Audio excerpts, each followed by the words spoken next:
Hello നമസ്കാരം. നമ്മളിതാ തോണി ഉന്തി പോവാൻ വേണ്ടി പോയാണ് കടലിലേക്ക്. ബേട്ടാ ബേട്ടാ ബേട്ടോ സ്റ്റാർട്ടിങ് ആയാ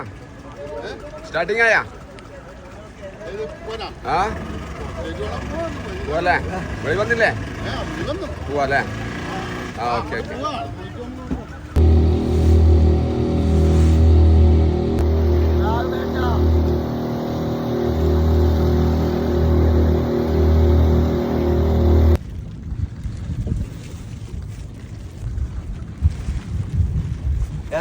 മത്തിക്ക് വലക്കിട്ടുണ്ട്. മത്തി പായുന്നുണ്ട്. ഒറ്റ മത്തി മലക്കാറിൽ കാറ് കണ്ടിട്ട് കരക്കേക്ക് ഇങ്ങനെ ഓടെയൊന്നും സ്രാവിന്നില്ല. അമ്മ വലക്കി നിൽക്കുന്ന മത്തി പിടിക്കുമ്പോൾ കാണിച്ചു തരാം. ആ ആരെയും മത്തി ഇതാ നമുക്ക് വലക്കാറ് കാറ്റ് കണ്ട് കരക്കേക്ക് അടിക്കുന്നത്. പവിയാടനാന്ന് പറയുന്നത് പുറത്തേക്ക് അടിക്കുന്നത്. ഭയങ്കര ധൈര്യവാനാണ്.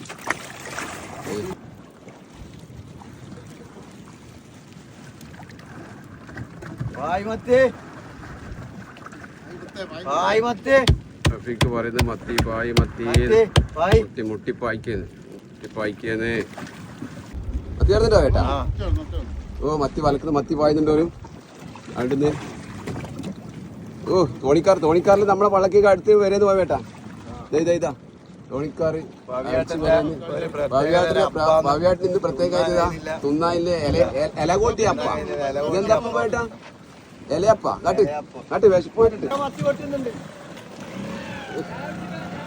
ചായയുണ്ട്.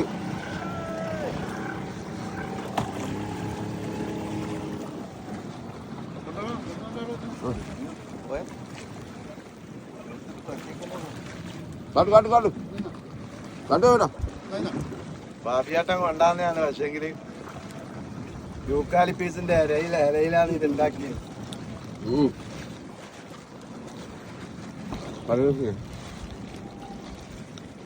അത് റഫീഖ് പറഞ്ഞ് ജയിലിന് വരെ ഇങ്ങനത്തെ ഉണ്ടായിട്ടില്ല. അപ്പം എന്താ ടേസ്റ്റ് അപ്പം.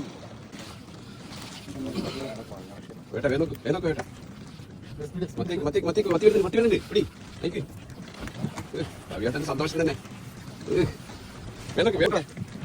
ഇങ്ങനെ ഓരോ നയിച്ചിൽ ഒരു കൂട്ടി അയക്കണം. 2 മണിക്കൂർ വേണം. ഈ ഒരു 2 മണിക്കൂർ ഈ ഓരോ കൂട്ടി അയച്ച മീനും കൊണ്ട് നമ്മൾ ആടെ പോയിട്ട് 1500, 2000, 3000 ഇത് പാർട്ടി ഇങ്ങനെ നമ്മളിങ്ങനെ രാവിലെ വൈകുന്നേരം വരെ അയക്കണം ഓരോ കൊട്ടയാവണമെങ്കിൽ.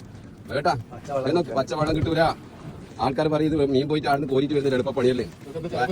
ഇത് ചെലവില്ലേ? ഇതാണ്ട എത്ര റിസ്ക്കാന്നറിയാം. ഓരോ മത്തി വെച്ചിട്ട് വേണം ഒരു കൂട്ട മത്തിയാക്കാൻ.